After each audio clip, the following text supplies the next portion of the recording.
મિત્રો મજામાં અને આજે આપણે જોઈશું ધોરણ 4 યુનિટ છે 9 અવર વર્લ્ડ વિષય છે ઇંગ્લિશ અને સત્ર છે 2 એટલે કે સેમિસ્ટર 2। તો ચાલો જોઈએ કલા સ્વાધ્યાય બધી સોલ્યુશન પોઈન્ટ છે અપ એન્ડ ડાઉન ઉપર અને નીચે।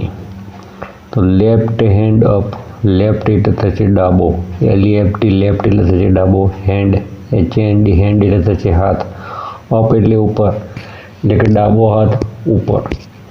પછી રાઈટ હેન્ડ ડાઉન, રાઈટ એટલે થશે જમણો, RIGHT રાઈટ એટલે થશે જમણો। પછી હેન્ડ HAND હેન્ડ એટલે થશે હાથ અને ડાઉન એટલે કે નીચે એટલે કે જમણો હાથ નીચે।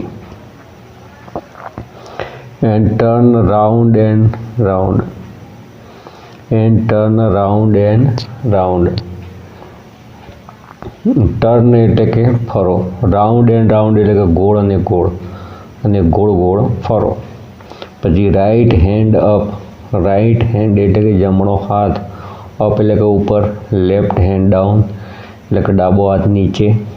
And turn round and round અને ગોળ ગોળ ફરો।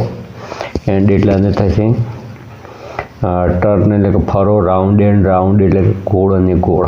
પછી left leg up, left leg up એટલે કે ડાબો પગ ઉપર, લેફ્ટ એટલે થશે ડાબો, લેગ એટલે પગ અને અપ અપ એટલે કે ઉપર।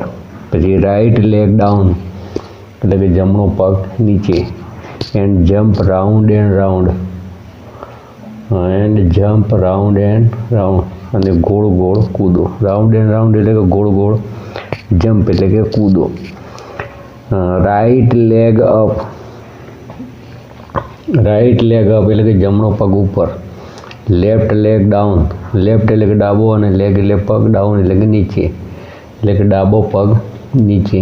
And jump round and round અને ગોળ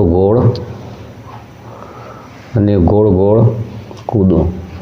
પછી વી ગો અપ એટલે કે અમે ઉપર જઈએ, વી એટલે કે અમે, ગો એટલે કે જઈએ, અપ એટલે ઉપર, વી ગો ડાઉન એટલે કે અમે નીચે જઈએ, વી એટલે અમે, ગો એટલે જઈએ, ડાઉન એટલે કે નીચે। And shake it all around, and shake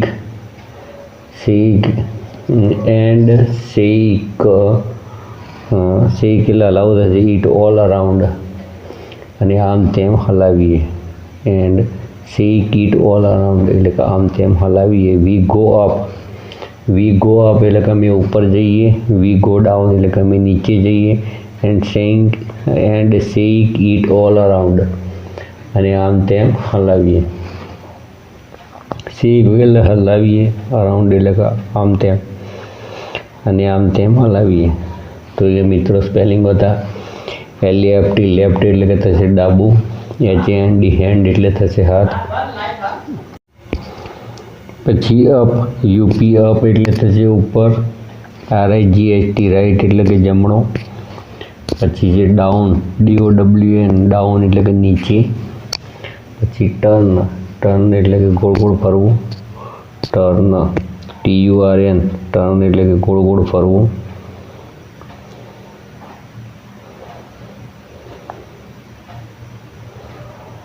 turn એટલે ગોળ ગોળ ફરવું। પછી લેગ, LEG લેગ એટલે થશે પગ। પછી છે જમ્પ, જમ્પ એટલે કૂદવું અને શેક એટલે કે હલાવવું। તો આ હતા મિત્રો સ્પેલિંગો। હવે આપણે જોઈએ તેના પ્રશ્નો।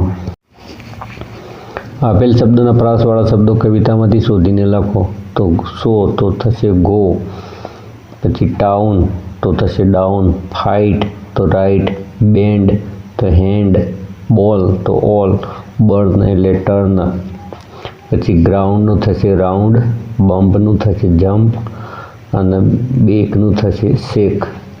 તો મિત્રો કવિતામાંથી શોધીને સરખા પ્રાસવાળા શબ્દો લખવાના હતા, રાઇમિંગ વર્ડ। હવે આપણે જોઈએ પ્રશ્ન 2।